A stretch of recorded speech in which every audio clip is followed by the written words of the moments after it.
Hello students, welcome back. आज के इस वीडियो में हम लोग प्यूषम क्लास 10th का चैप्टर 10 देखने वाले हैं, मंदाकिनी वर्णनम। बहुत ही इम्पोर्टेंट है, इसलिए आप लोग वीडियो के अंत तक बने रहिए। ठीक है, तो सबसे पहले इंट्रोडक्शन दिया हुआ है, परिचय इसका। प्रस्तुतः पाठः वाल्मीकि रामायणस्य अयोध्याकाण्डस्य पंचनवतितमात् सर्गात् संकलितः। यानी प्रस्तुत पाठ जो है वाल्मीकि जी द्वारा रचित रामायण के अयोध्या कांड से लिया गया है। अयोध्या कांड के पंचनवति यानी 95 सर्ग से संकलित है, यानी लिया गया है। यानी ये जो मंदाकिनी वर्णनम जो पाठ है हम लोग का, ये वाल्मीकि जी द्वारा रचित अयोध्या कांड के 95वें सर्ग से लिया गया है। वनवास प्रसंगे राम सीतया लक्ष्मणेन च स चित्रकूटम प्राप्नोति। यानी वनवास प्रसंग में जब श्री राम जी का वनवास हो जाता है, उसके बाद राम सीता लक्ष्मण के साथ चित्रकूट पहुंचते हैं। ठीक है, तत्र स्थिता नाम मंदाकिनी नदी वर्णनयम सीताम संबोध्यति। और वहाँ पर चित्रकूट में स्थित मंदाकिनी नदी का वर्णन सीता जी को, सीता माँ को संबोधित करते हुए करते हैं। यानी वहाँ की जो प्राकृतिक सुंदरता है उसकी सुंदरता बताते हुए, वर्णन करते हुए सीता जी को संबोधित करते हैं श्री राम जी। इयम नदी प्रकृति की रूपदानै संवलिता चित्तम हरति। यह नदी जो है प्राकृतिक रूप से, प्राकृतिक संपदाओं से परिपूर्ण है, जो चित्त को हरती है, मन को हर लेती है। अस्या वर्णनम कालिदासो रघुवंश काव्ये अपि त्रयोदश सर्गे करोति। यानी इसका वर्णन कालिदास जी भी रघुवंश काव्य में 13वें सर्ग में करते हैं। ठीक है ना। अनुष्टुप छंदसी महर्षि वाल्मीकि, अनुष्टुप छंद में भी महर्षि वाल्मीकि जी जो है मंदाकिनी वर्णनम प्रकृति यथार्थ चित्रणम करोति।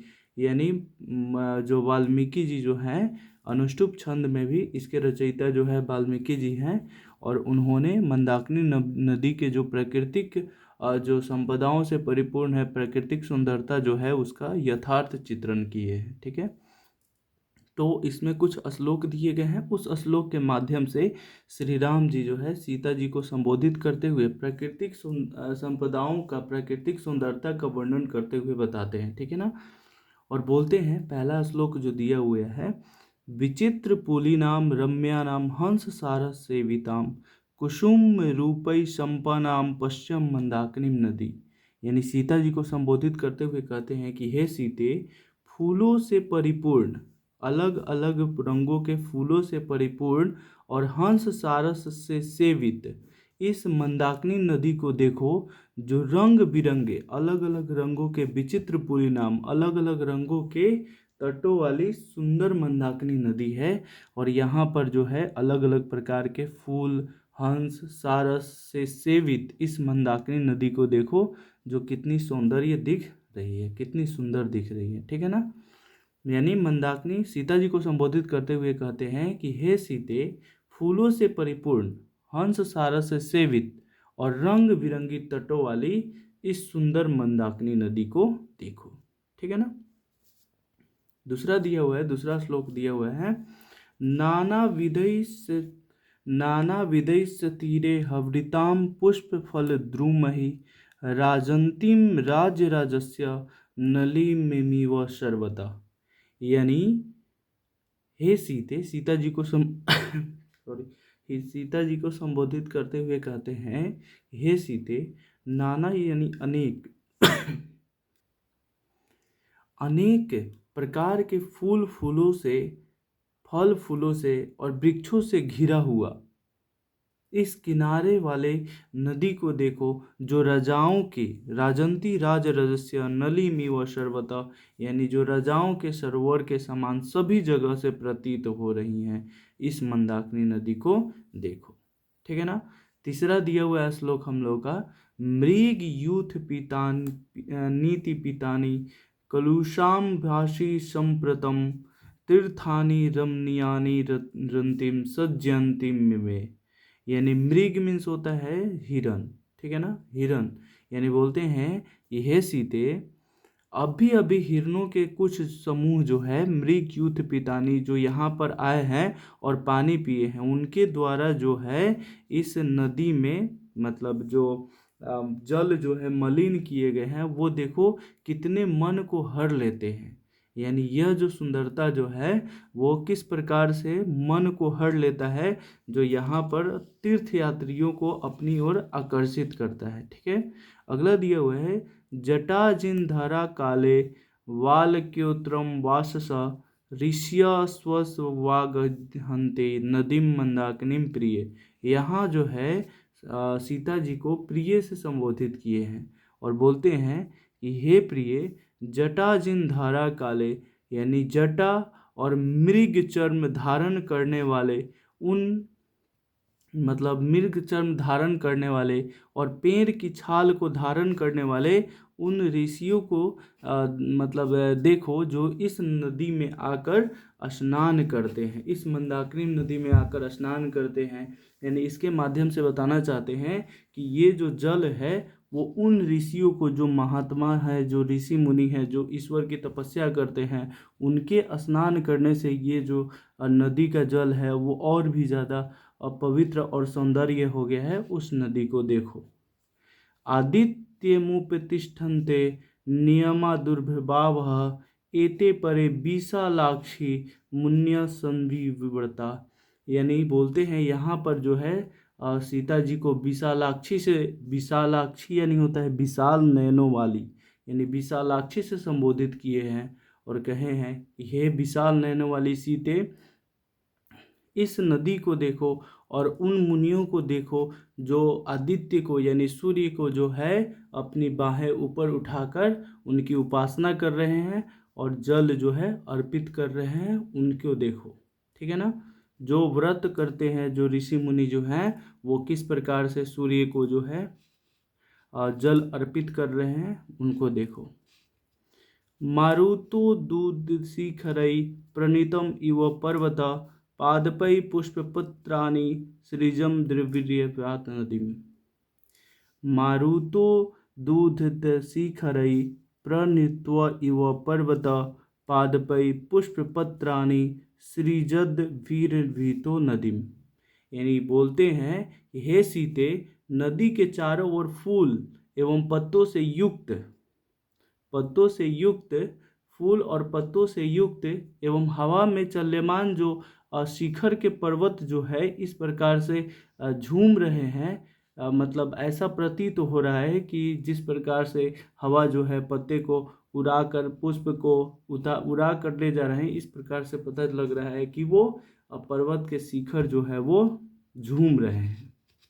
ठीक है, अगला श्लोक दिया है क्वचिन्न मणि कायोशोदाम क्वचित पुलिन शालिनीम क्वचित सिद्ध जन कार्णिकम पश्यम मंदाकिनीम नदी। है ना, बोलते हैं हे सीते, मणि जैसे निर्मल, ठीक है ना, मणि जैसे निर्मल जल वाली मंदाकिनी नदी को देखो।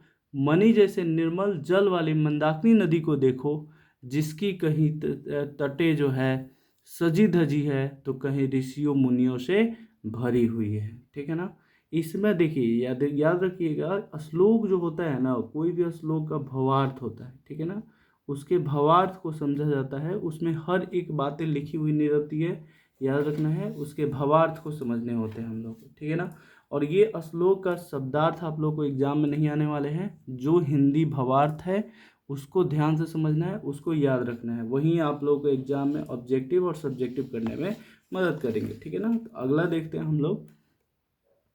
अगला दिया हुआ है निर्धयूतान वायुनाम पश्चिम विततान पुष्प संन्याचान पोलियो मानम मान प्रांत पश्यम त्वम जल मध्यगान।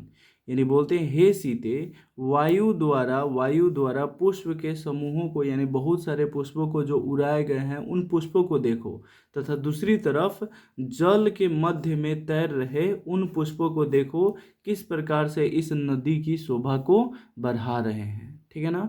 अगला दिया है तंस्याचाति वल्गुवाचसो रथांग्यवहना द्विजा अधिरोहंती कल्याणी निष्कुजंत शुभगिरा। यानी हे कल्याणी, यहाँ पर कल्याणी से संबोधित किया गया है। तो हे कल्याणी, अत्यंत मीठी जो द्विजा है, यानी द्विजा जो होता है ना, वो चकवा चकई पक्षी को कहा जाता है। ठीक है ना। एक ऐसी पक्षी मतलब जो समूह में हमेशा रहते हैं, और चकवा चकई मतलब नर और मादा पक्षी एक साथ रहते हैं, उनकी ध्वनि जो होती है वो बहुत ही ज़्यादा मधुर होती है।